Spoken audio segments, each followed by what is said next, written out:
Hi Rumians, I'm Druzhnik and welcome to Stellaris MegaCorp.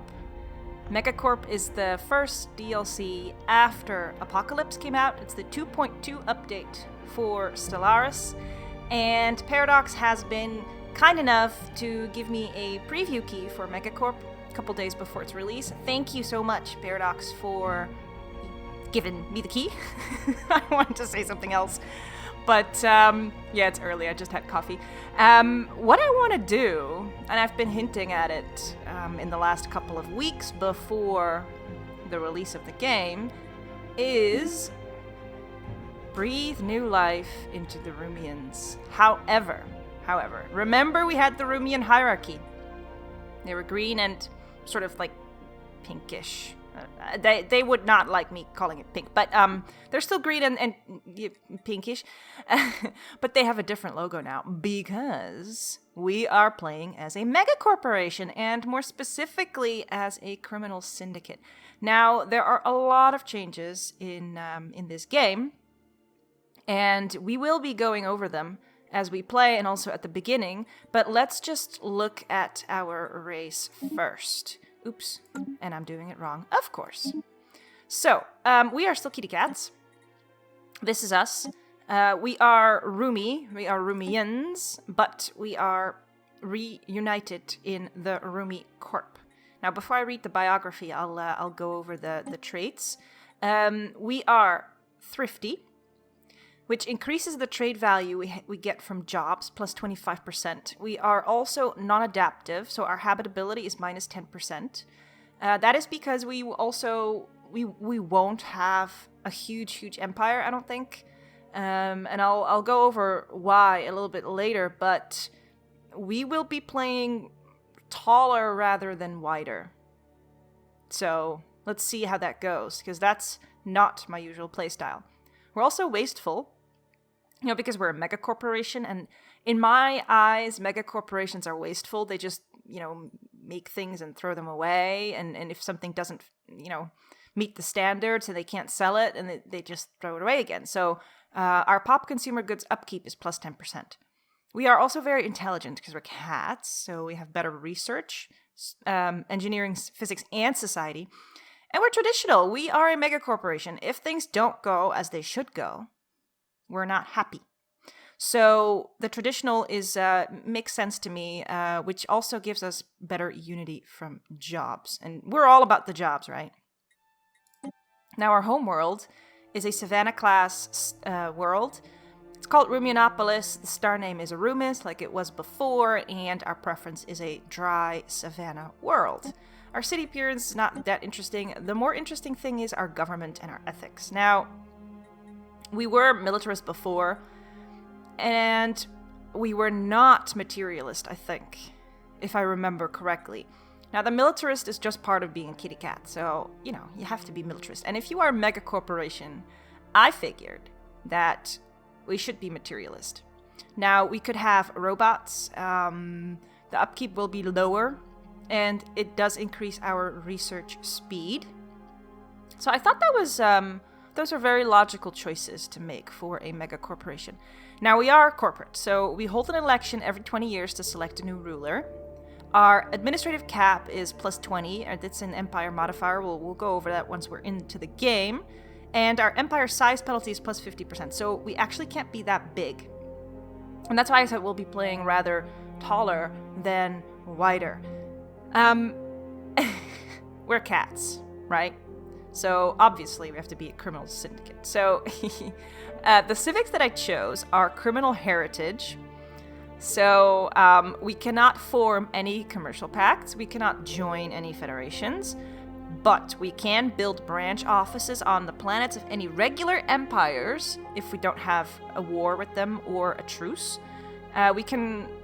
the crime that is generated through the branch offices will increase the branch office value. And we can build special crime-increasing corporate buildings. I love it! We're just very sneaky little kittens.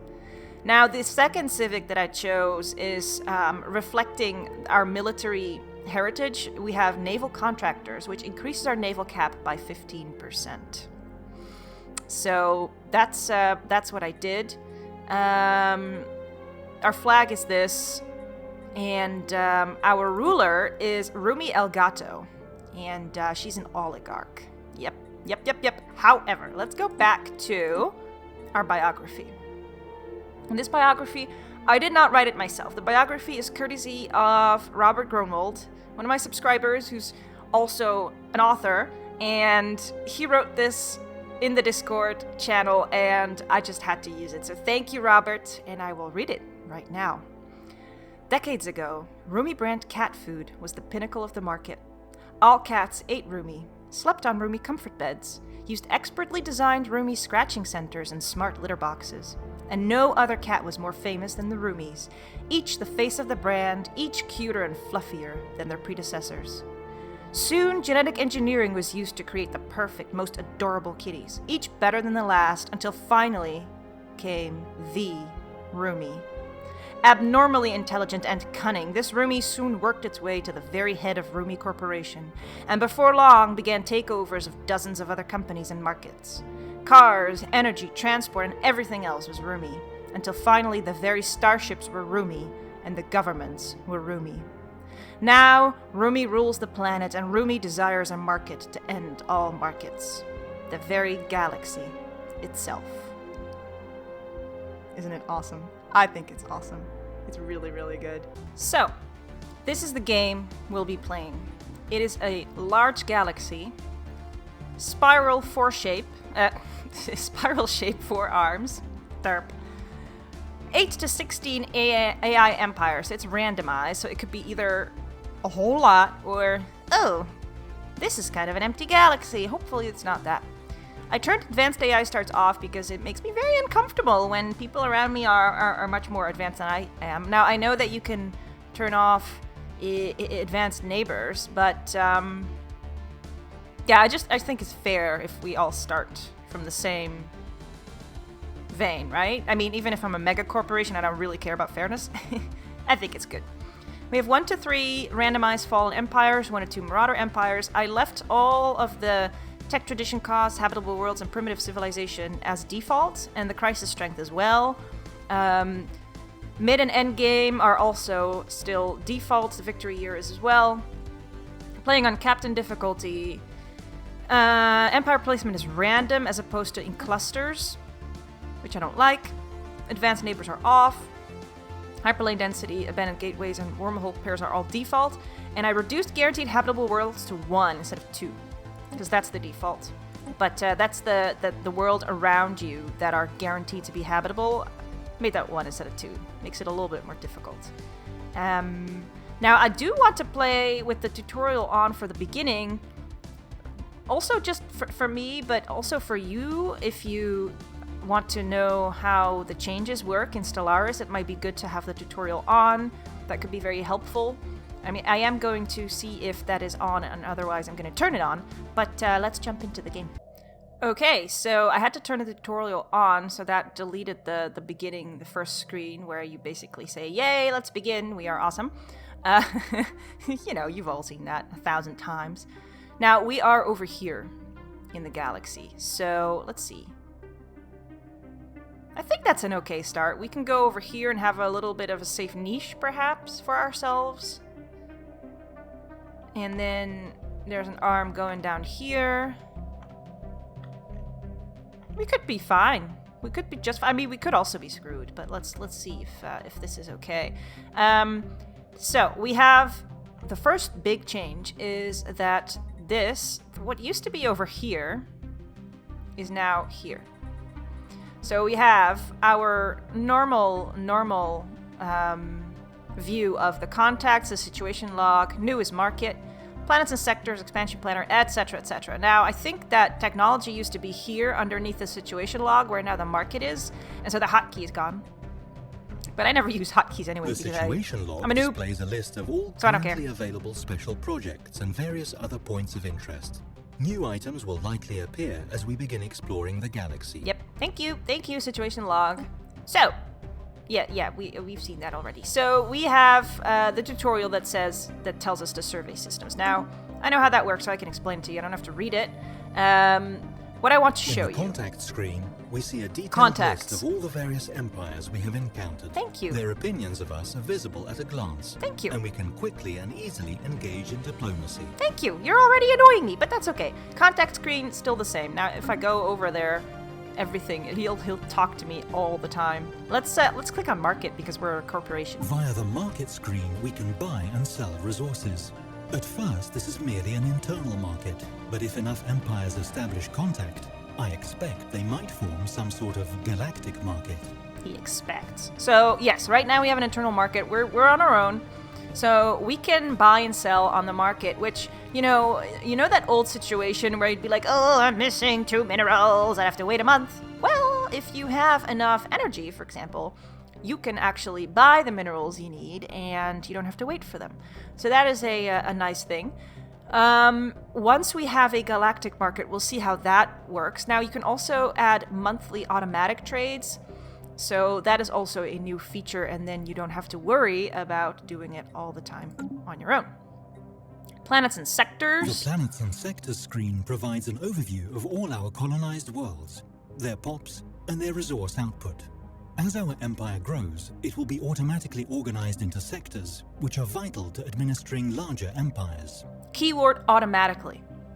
So the game now automatically organizes your planets into sectors. No longer do you have to do that yourself. We'll see how that works. I haven't played around with that yet. I've only played like I think 2 hours of Megacorp until deep into the night last night. So I mean, I had fun. I couldn't stop playing. That's why I was playing until deep into the night. But I didn't get as far as being able to see how these new sectors work. Now, sector auto build is disabled because I want to do it manually, and this is the information that we have about our sector right now. So we are losing energy credits and consumer goods, mostly because we're wasteful, but we'll get that fixed very, very soon. We don't have a stockpile, so that is also something we can look at later. Expansion planner is the same policies. Let's look at policies. The Policies tab covers government policies, which have wide-ranging effects on how our empire is run. So, we often have a couple of policy options, as they say here, but they may be limited by our ethos. Now, we have unrestricted wars, which is cool because we're cats. We have indiscriminate orbital bombardment, yep. Resettlement is allowed, other option is prohibited. First contact protocol is aggressive for us. Now, because we are a crime syndicate, I could also imagine us being sneaky and actually being very nice at the beginning and then infiltrating and building all kinds of drug labs and whatnot on other planets. So let's change that to peaceful and be very, very, very, very sneaky about it. Our initial border status is open. That's fine. Food policies have changed. There's a dietary balance, which is the default, so you have no other modifiers on it. If you say strict rationing, the pop food upkeep is lowered, of course, because they're on a ration, but they will grow more slowly and they won't be very happy. The opposite of that is nutritional plentitude, which makes it more expensive in terms of food, but they will be happier and grow faster. I don't know if that's in quantity or actual weight. Never mind. Economic policy, again, a default and two extremes. So we have a mixed economy right now. You could either do a civilian economy, which makes your monthly consumer goods plus 15%, which is good, but it lowers your alloys, minus 25%. We'll get to the resources very quickly. The opposite of that is militarized economy, which is basically the opposite of the civilian. So lower consumer goods, higher alloys. Alloys are needed to build starships. Trade policy. We have wealth creation. Each collected trade value earns us 1 energy. Consumer benefit is each collected trade value earns us half the energy, but also 0.25 consumer goods. Marketplace of ideas. Each collected trade value earns us half energy and 0.15 unity. I like wealth creation. We are a corporation. Robotic workers are allowed. Population control is allowed. Slavery is prohibited, and purge is displacement only. So we can only displace pops. Now let's look at the resources. Energy is still the same. These are our basic resources that you know and love from Stellaris, as it always has been. Energy credits, minerals, and food. That's what you need, right? Then, we have consumer goods. Consumer goods are an advanced resource, and they represent the various gadgets, luxuries, and goods necessary to give our pops a good life and to perform intellectual jobs such as research. So basically, the consumer goods are our feathers on a rod, our digital feeders, chip-activated feeders. Rumi actually has a chip-activated feeder, so we know what we're talking about. And other various goodies like that. Now, you can increase your consumer good production by building civilian industries on colonized planets or by buying more on the market, obviously. Alloys. Alloys are also an advanced resource with a military application, which we need to construct ships and starbases. And that can also be gained by building, in this case, alloy foundries on your planets or by buying more on the market. Influence is something we also know and love from earlier Stellaris. I don't think influence has changed, but I'm not entirely sure. But, however, what has been changed is that factions have been reworked, so maybe there are more challenges in the influence department now, although it has always been a little bit difficult, like in the end of the early game, to have enough influence to keep expanding, at least for me. And then there's Unity, which we also know, and that is used to unlock new traditions, and there's still the autochthon monument building types that you can build to increase your unity. So, whoa, what am I doings? I was not going to do this. So research is now put together into this little nice icon, and if you click on it, it'll give you a drop-down menu. So we have 1919 Physics, Society, and Engineering Research. Then here we have the special resources, volatile modes, etc., etc., etc. And there has been a change here as well. So now you no longer just need one of them to do all the things you want to do. There are also, I think, buildings that need a steady supply of these resources. So I think that's also different. Here we have our empire size. And this is the thing that I'm not entirely sure how this works, and I haven't completely figured it out yet, but we have an administrative cap, which we apparently always did have, but it was a little bit hidden in the game's tooltips. Now you can see that our administrative cap is 50, base is 30, and corporate is plus 20. Other empires will probably have a higher administrative cap, and that shows you how much you can expand without incurring any penalties. Now, what adds to our empire size? Our districts, our systems, and our colonies. So if we are already at 13, you can imagine that we'll be at 50 quite quickly. So that is a thing to remember. Our empire systems, we have 1-star system, 1 colonized system, and we have 28 pops, 1 out of 3 star bases, and 3 out of 23 ships. So that's that. Now, let's... did we see everything we wanted to see here? I think we did. Let's just click the Tech tab and select our research. Is where we will be directing our research efforts. Technologies are categorized into 3 different fields. Yes. With each field typically having 3 available research options. Yes. The beginning of this series will be a little bit slower because, I'm learning the new mechanics, you're learning the new mechanics, and let's just learn them together, right? And then after that, we can go a little bit faster. So, we have our physics researcher, Vaki Dekut, who has a spark of genius, so they can research faster, which is great. Now, this is new. Quantum theory, physics research from researchers plus 20%, that's cool. Fusion reactor we all know and love, and improved deflectors. I'm going to go for quantum theory because that looks good to me. We have Gori Bathan, who basically gains experience faster. So we can have monthly unity. Campaigns. Naval cap from soldier jobs. Hydroponics farms. Ooh.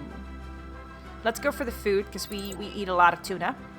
Engineering, Dimi Baron, who is resilient, so they will live longer. We can either make our ships build faster and be cheaper, we can put on afterburners, or we can research coil guns. Let's do the coil guns. Okay, now let's look in our system. So, our planet, where art thou? Over here. This is our pretty planet. It generates 40 trade value by the trade This hub. is our homeworld and the capital of our empire. The planet summary screen, which we are currently looking at, provides an overview of the planet's important statistics. We can see that the total numbers of districts this planet can support, which is 19, how many pops are living on it, which is 28, and how much food and other resources it produces and consumes. That's over here. We're losing energy. We can also see if the planet is suffering from low stability. That's over here, 60%. And if there is an assigned governor, they are found here. So, this is the governor, Vir Beskul. Thank you. Thank you, thank you, thank you. So, this is completely new. So, if you have just recently started playing Stellaris, forget what you've learned about planets, because it is now different. Yeah. Anyway, so what do we have here? Let's break it down, shall we?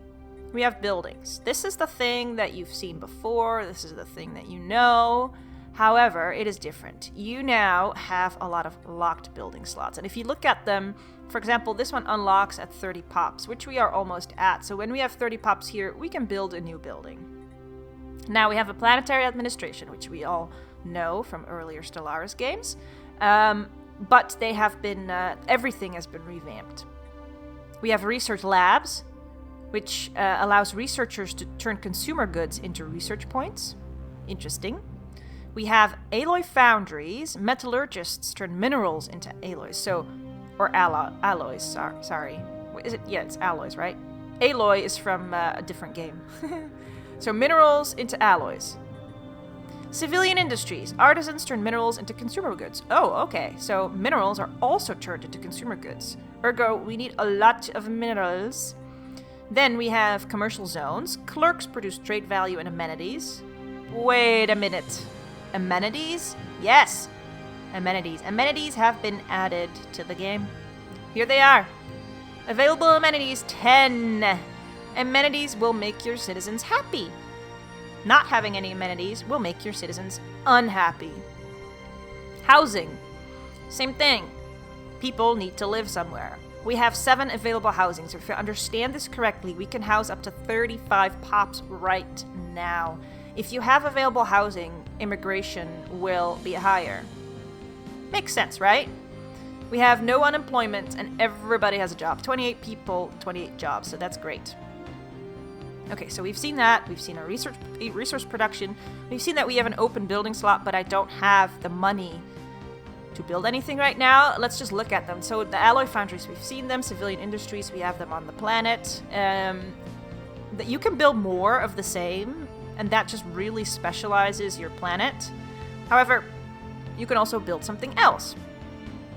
For example, a corporate culture site, which is basically the autochthon monument and has managers turn consumer goods into unity. And trade value and society research. So that is a very, very important building to build, I think.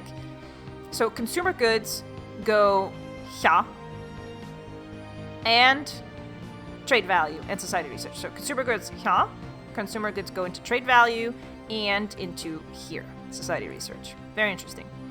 Then we have hollow theaters, which has entertainers turn consumer goods into unity and amenities. So this is a way to increase your amenities. The other way is to have more city districts, which has clerks produce trade value and amenities. So that's another option. But, theaters are cool too. Then you can also build luxury residences, which provide housing and amenities, but, they have an upkeep. Precinct houses, which allows for more enforcer jobs. We'll look at that in a sec. Research labs, also very important, of course. We have them here.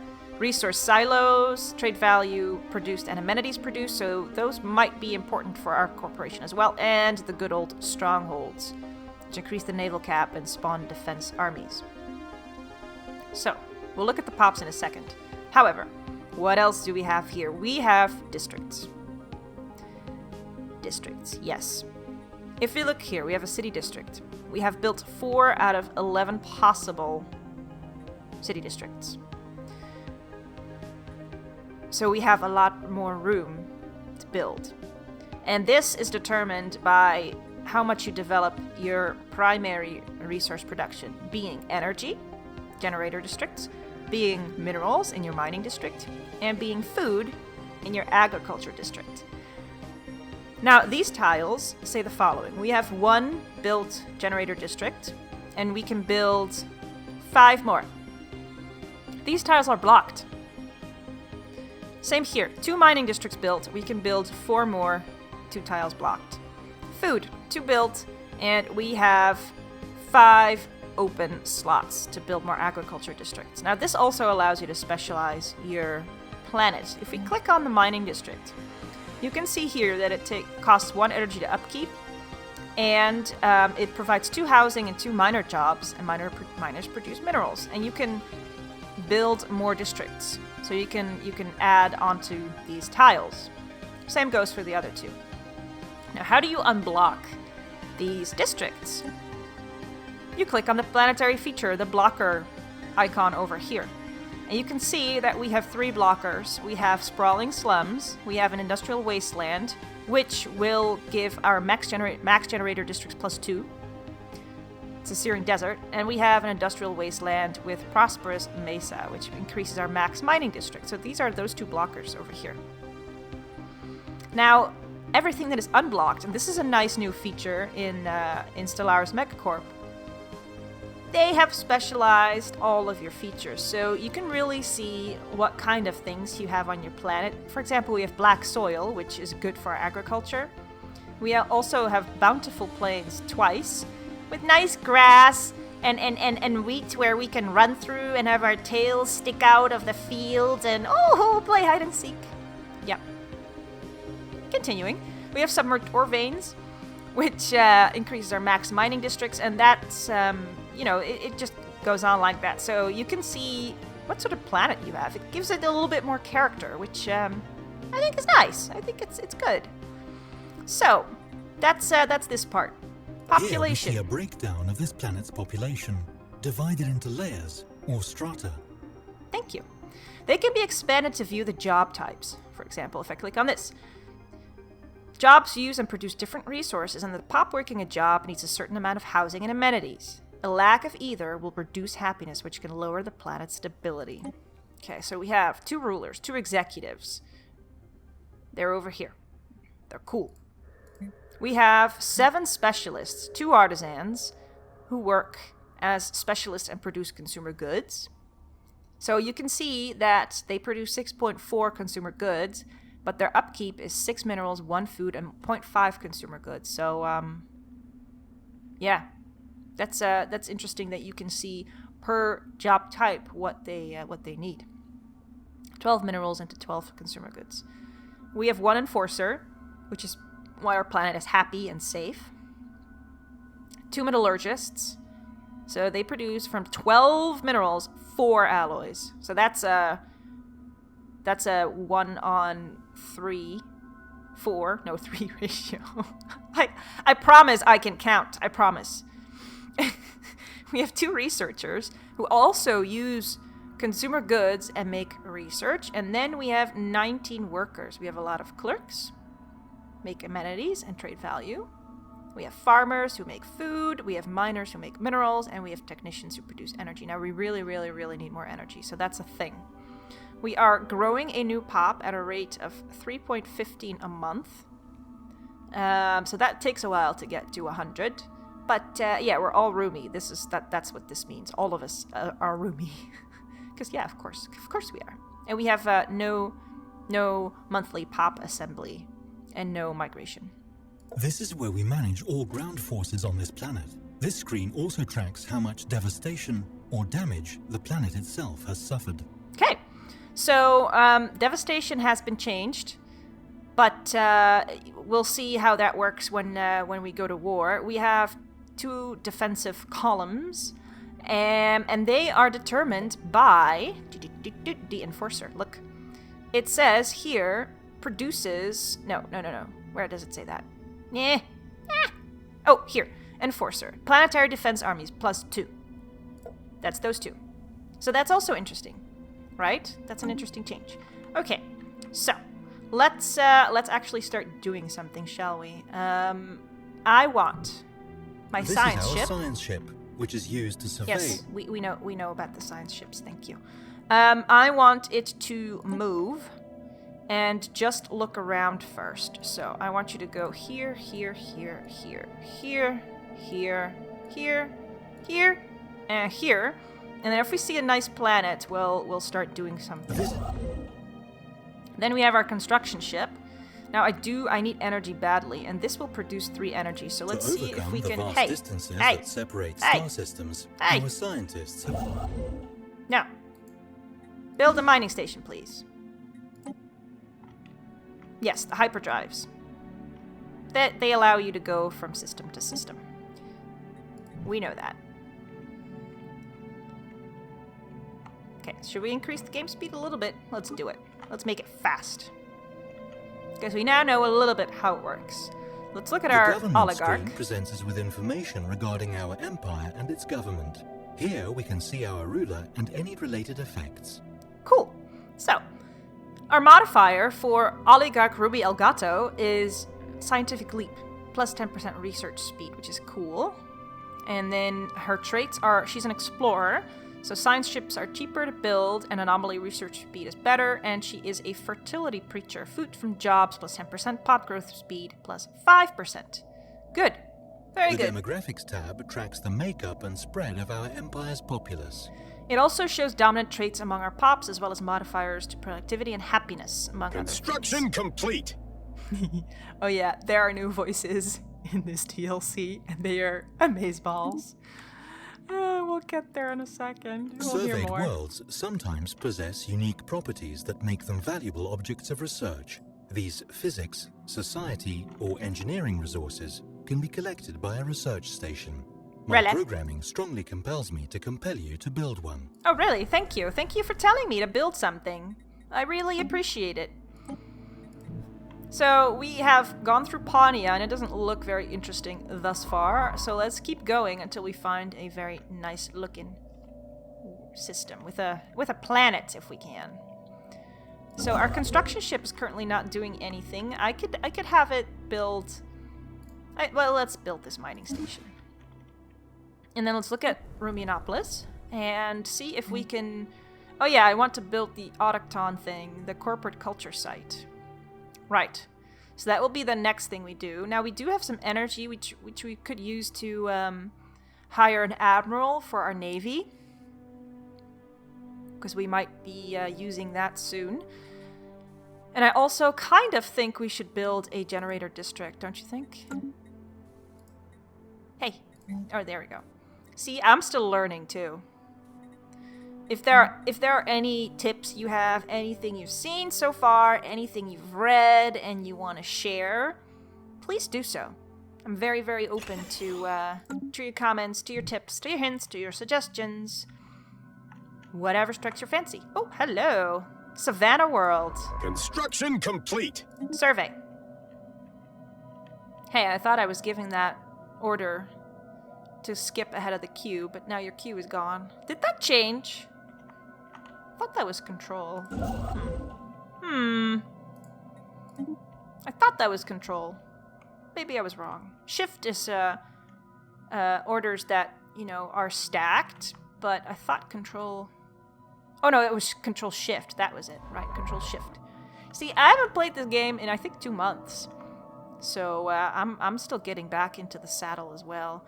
Now, let's look at our ship designer. Oh. You stuck? You stuck? It's okay. I still love you. Let's create a new corvette. Oh. As usual, as you know from me, please leave in the comments below nice names for our fleet, for the specific ships, and for any planets we will conquer. Now again, we probably won't be owning a whole lot of planets, but I like making new names or giving good names to all these things. So yeah, give me all your creative suggestions. One of our science ships has just surveyed a world that would make an excellent candidate for our first colony.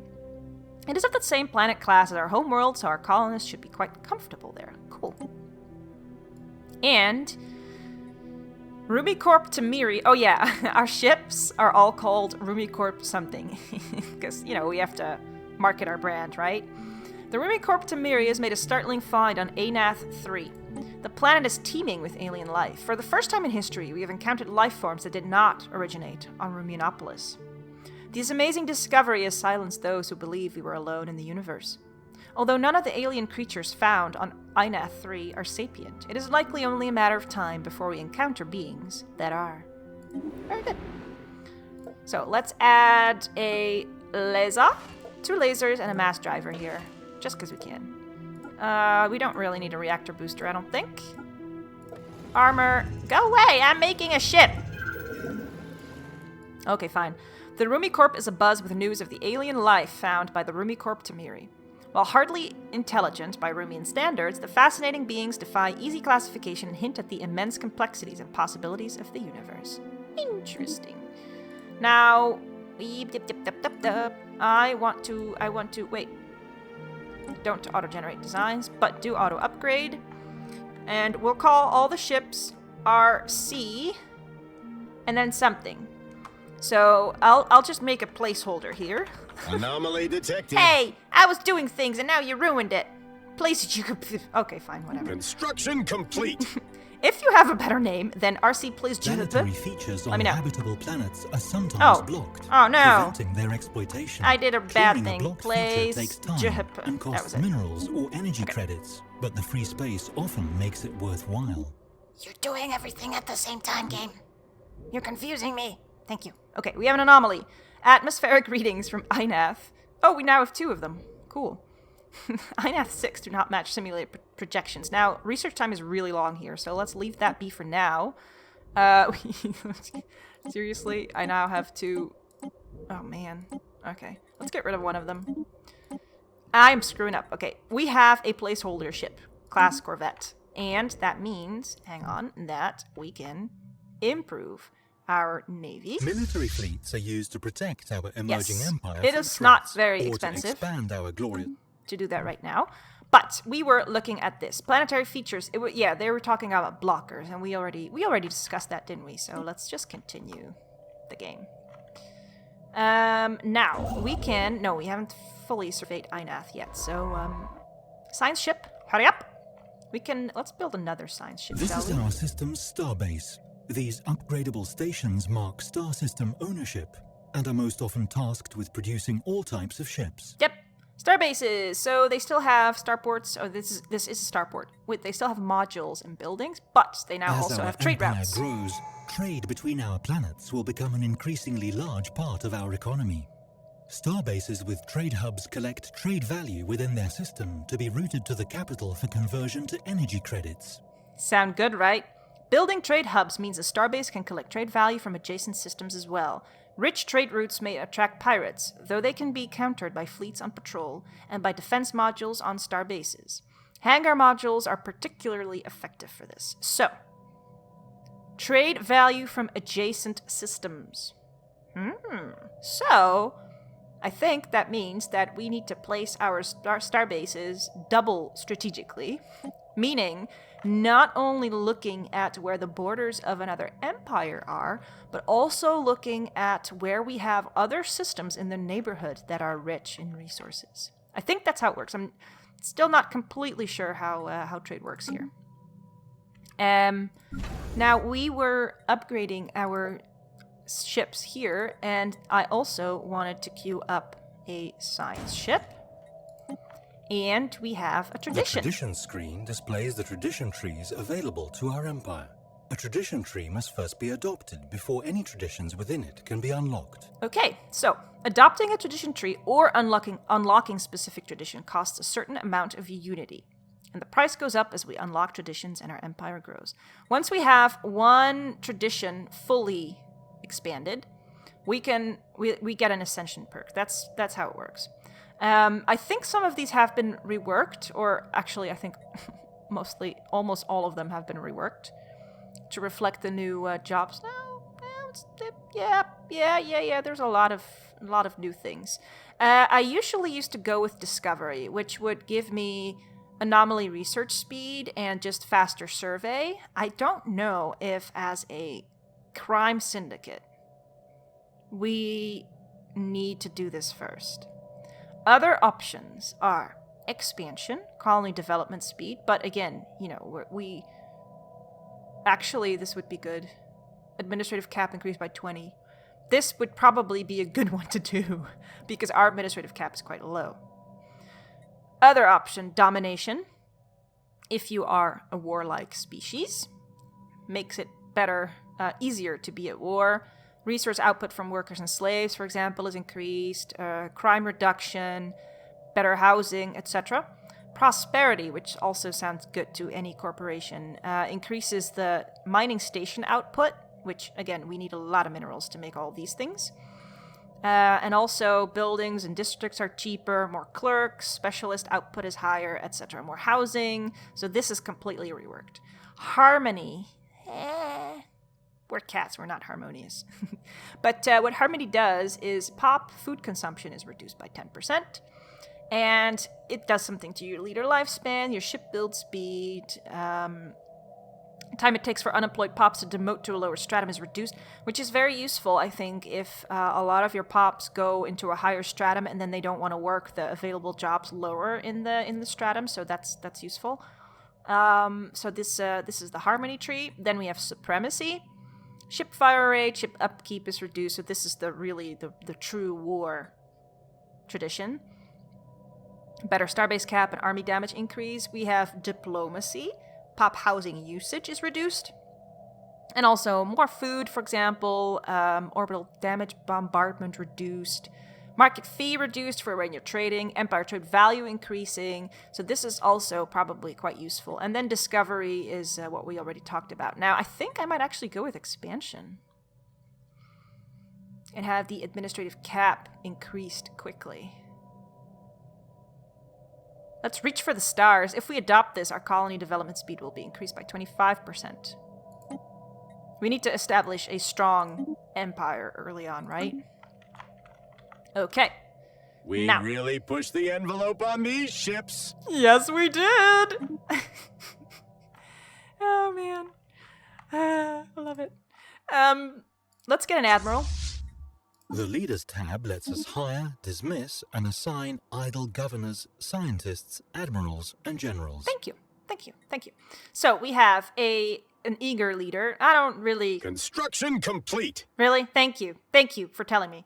I don't really like those. I mean, they're cheap, but it's better to have an aggressive leader with better fire rate or sublight speed, or a fleet logistician, which has better ship upkeep. But let's go for the aggressive one. Admiral Tani Bodonak is also quite young, so let's make you Admiral. Yes, we have military fleets. That's amazing. We should probably build some corvettes soon. We have also a new science ship. Planetary exploitation forecast complete. Oh, hang on. Well done.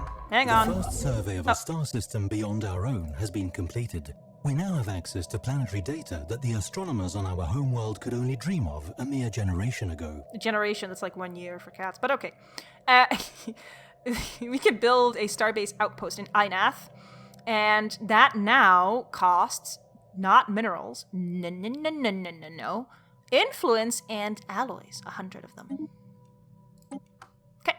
We have a brand new science ship. Yes, I know, I was working on it, and then you stopped me. Okay, you still move. Oops. Okay, let's pause the game again. And give these orders. Actually, the other science ship's gonna go that way. Yeah. So we have you need a leader. We have research speed, no. Leader experience gain, that would be good. Yeah, let's get Mac Jagor. These guys would be better on the main research. There we go. Mac Jagor.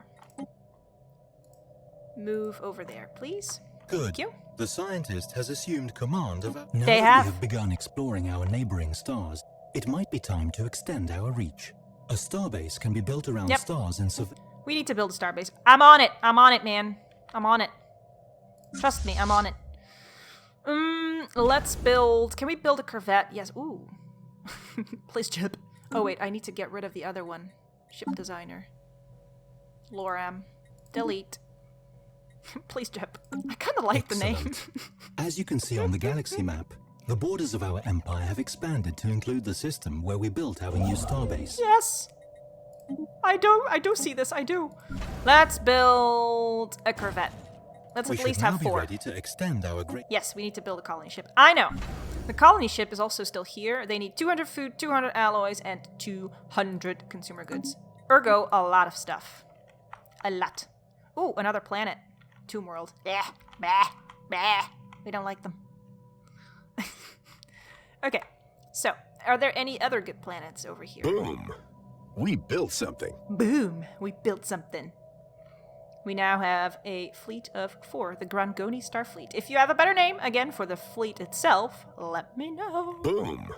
We built something. Boom. Boom, boom, boom, boom. I want you in my room. No? No? Okay.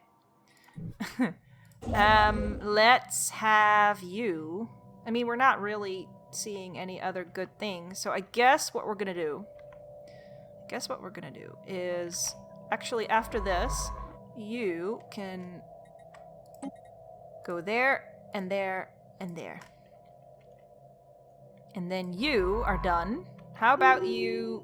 Yeah, you just survey them, I guess. I guess that's what you can do. There we go. Nothing really big that we need to not forget here. We have our second planet over here, 14-size Savannah World, with a searing desert and a prosperous mesa and a lot of fertile lands. So I think it'll be an okay second world, right? It should do the trick. So now I'm just waiting for the alloys. I could go... Let's go to the market. Let's just look at it. So I could buy alloys.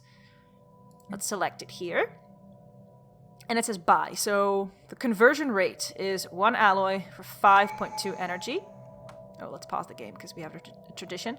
So I could buy 25 alloys. It would cost me 130 energy. So if I buy 125, I will have hardly any energy left, but I'll be able to build that colony ship right away.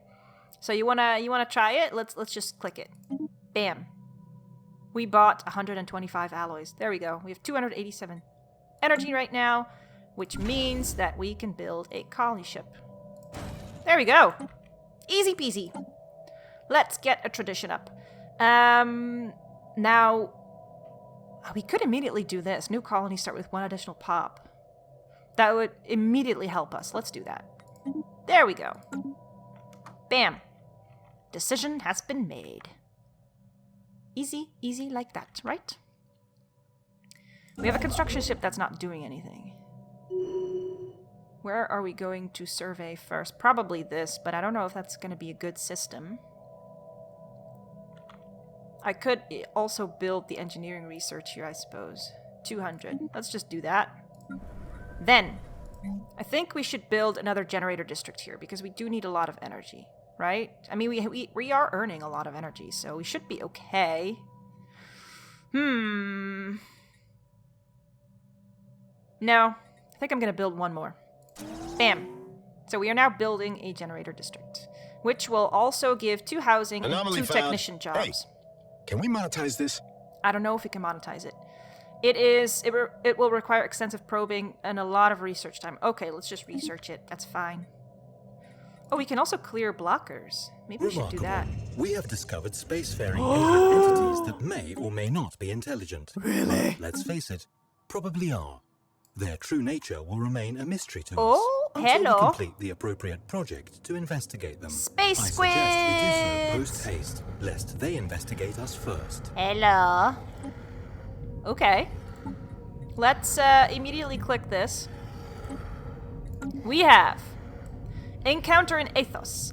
We have encountered some form of alien vessel in the Athos system. These strange objects have been flagged as alpha aliens until we can learn more about them. Interesting. And this is the contact report. It did not take long for the RumiCorp to come across intelligent alien life. Well, they don't look intelligent. The fleet's report to the Rumian capital somewhat understates just how alien these forces appear, and only in passing mentions the failure to open comms. But we can chase these little tentacles, and we can play with them with our clawsies. We can go like, kill you? No?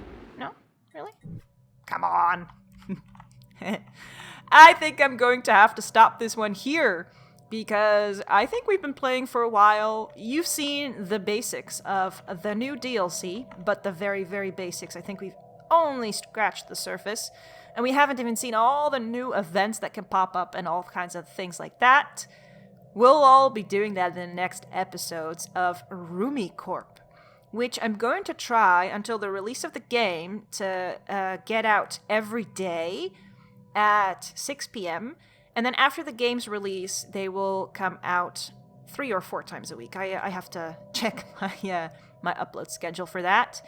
Again, the beginning of this game will be a little bit slow to, get acquainted with all of the new mechanics, especially when it comes to this nice little screen over here.